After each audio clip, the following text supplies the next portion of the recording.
Good morning, everyone. I'm going to talk to you today about the feeder systems, one of the key elements of the active mobility consultancy campaigns.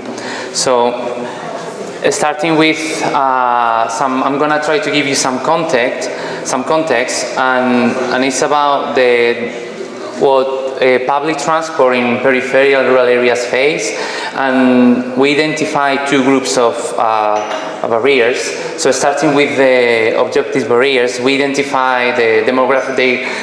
Rural areas have specific demographic dynamics, which is the aging and shrinking of population, and we've seen also with some unappealing public transport features, which is, for instance, the low public bus stop density and the low frequency of the service.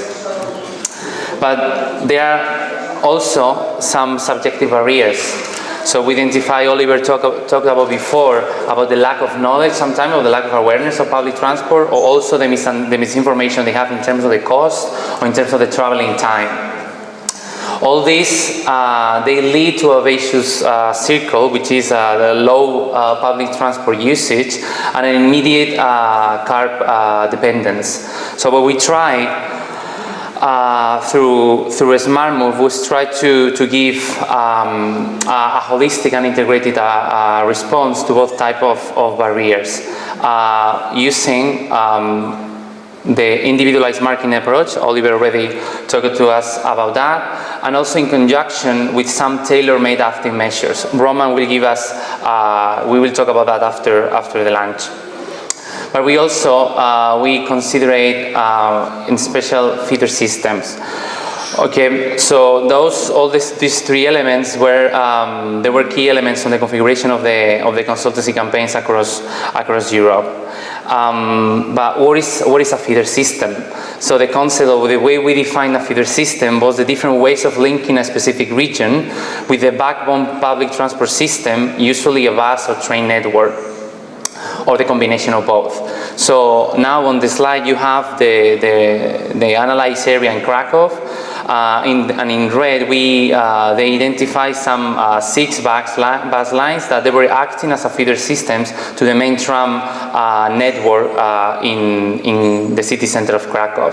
So through the smart move, the intention was to increase the number of trips and also increase the quality of the service of these public lines.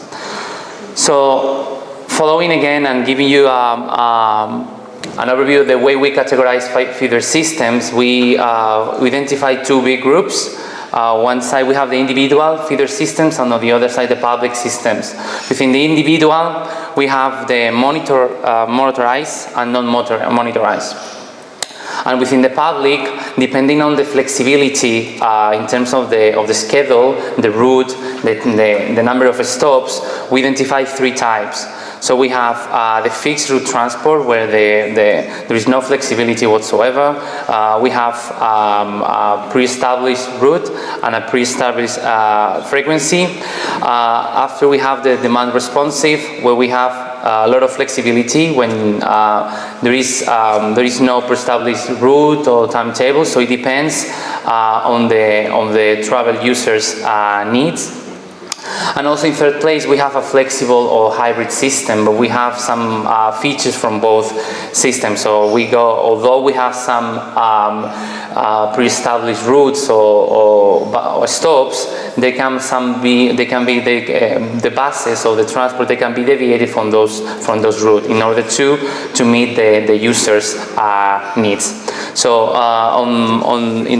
at the bottom of the slide, we have some different examples, and we're going to go through them to see them more in detail.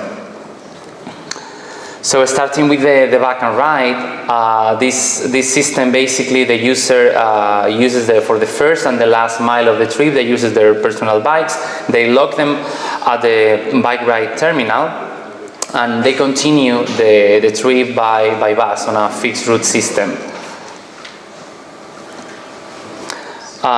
This is a really successful scheme, and in this one, the kids were taken to school on foot, And it was the scheme was designed as a public bus. So we have the stops, the routes, the timetables, and it was basically run by the parents on a voluntary basis.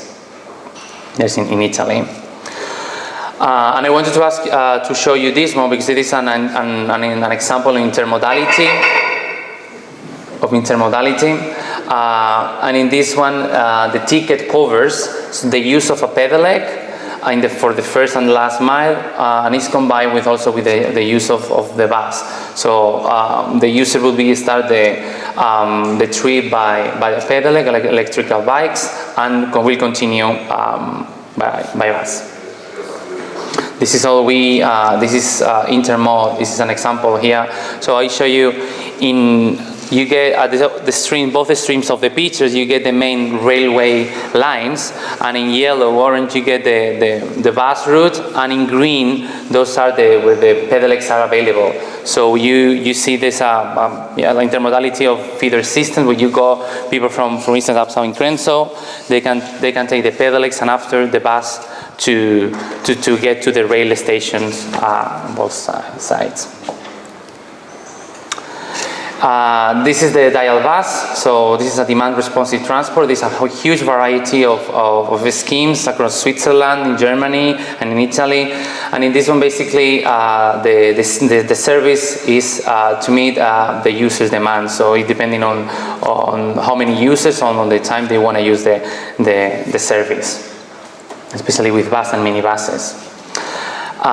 This one is a scheme, flexible transport service, and they take basically this established route, but the bus can deviate within an established area if in case there are some travelers that need to go to these places. So this deviation could be incidental or could be actually essential and a permanent feature of the scheme.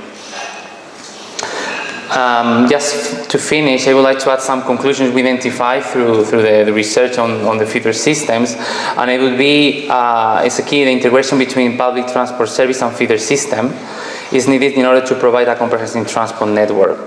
Okay, that could fill the gaps of conventional transport in rural areas, so to offer a comprehensive network. We also, to the design and development of feeder systems at the regional, national level is preferred to local. The use of technologies, so for some of the feeder systems, most of the feeder systems we identify, the use of real-time communication to and from users to enhance the flexibility is also recommended. Key stakeholders, Oliver mentioned that we identified that's a really important issue to deal with. So including end users should be involved from the service design stage.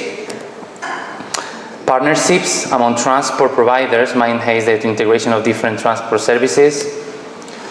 Marketing and promotion efforts. So Smart Move is about it's about communicating all the existing services. So the marketing and promotion efforts are essential for guaranteeing the success of the scheme. So we will talk about the different events that we're organizing depending on the regions, and some in the way we approach potential users or potential participants in the campaigns. And finally, or define a clear scheme branding, that was really important. And understand the key role of the feeder systems have in the design and implementation of active measures. So we will see how the feeder system, depending on the feeder system we choose, they will determine the type of active measure we will encounter. And that will be all. So thanks for listening.